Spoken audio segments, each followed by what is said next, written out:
Hello everyone and welcome to my channel, and today I'll be reading an Arlecchino Listener by me. So let's get into it.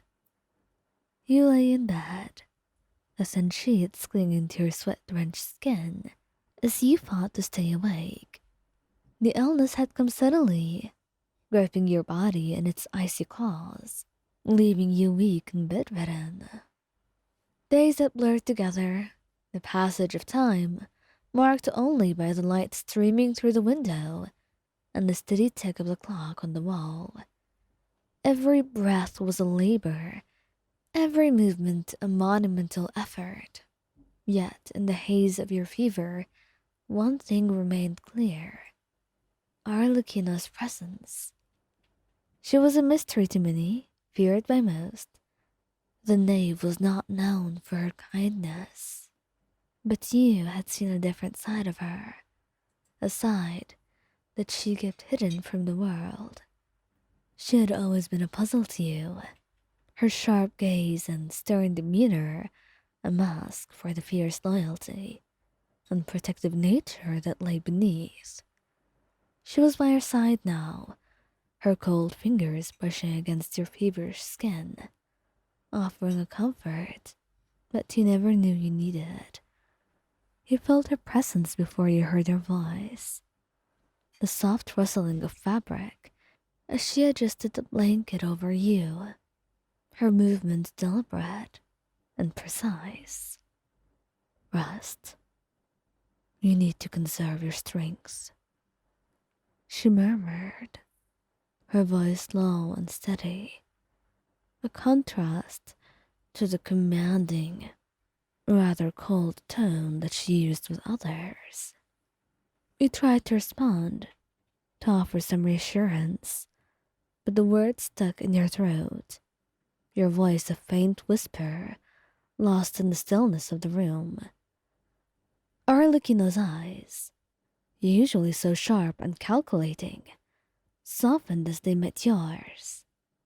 There was concern there, a deep unspoken worry that she could never voice, not even to you yourself. She was not one for words, preferring actions over hollow reassurances, so she stayed, her presence a constant reminder that you weren't alone, that you were worth protecting. And the days stretched on, each one blending into the next. The fever came in waves, leaving you shivering and drenched. And through it all, she remained. She was your silent guardian, her sharp eyes watching over you with an intensity that would have unnerved anyone else. One afternoon, when the fever had subsided just enough for you to regain some semblance of clarity, you found the strength to speak. You don't have to stay, you know, you rasped, your voice weak and barely audible. I'll be fine. Arlecchino's expression didn't change, but there was a flicker of something in her eyes. Hurt, maybe, or frustration. You think I'm here because I have to be? She asked you, her tone as icy as ever. But you could see the little bit of hurt in it, and you shook your head immediately, the motion making you dizzy.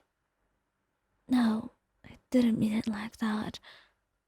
I just don't want you to feel obligated. You have more important duties than just looking after me. And for a moment, she said nothing, her gaze fixed on you with an intensity that made you feel exposed, vulnerable. Then, with a sigh, she sat down on the edge of the bed, her gloved hand reaching out to brush a strand of hair away from your face. You think too little of yourself. You are more important than you realize, and I am not leaving. There was a finality in her words that left no room for argument. The truth was, you didn't want her to leave. Despite the harsh exterior she showed to the world, you had come to care for her, to see the person behind the title and the mask. And as you knew, deep down, that she cared for you as well, even if she could never say it, even though words were difficult for her. And as the days passed, he slowly began to recover with her help. She was there through every painful moment, her presence a steadying force in the chaos of your illness. She did not leave your side, not even once, even when the fatigue weighed heavily on her. You could see it in the dark circles of her eyes, the way her shoulders slumped when she thought you were not looking.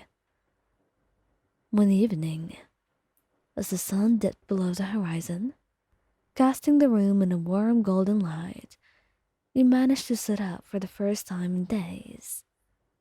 The effort left you breathless, but it was a victory nonetheless. And Arlecchino was by your side in an instant, her hand steadying you as you struggled to stay upright. Careful, you're not fully recovered yet.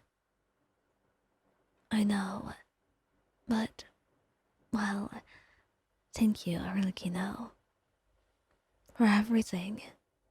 I don't know what I would have done without you. She was silent for a moment, her gaze fixed on the horizon outside the window. I'm just glad you're getting better.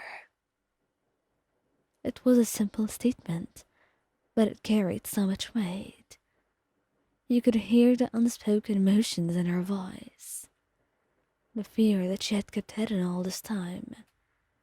It was in that moment that you realized just how much she cared, how much she had done for you without expecting anything in return. I don't know how to repay you. I don't know if I ever can. She turned to face you, her expression unreadable. Then, with a gentleness you didn't expect, she reached out and took your hand in hers. The touch was warm, comforting, and it sent a shiver down your spine. You don't need to repay me. Just stay safe.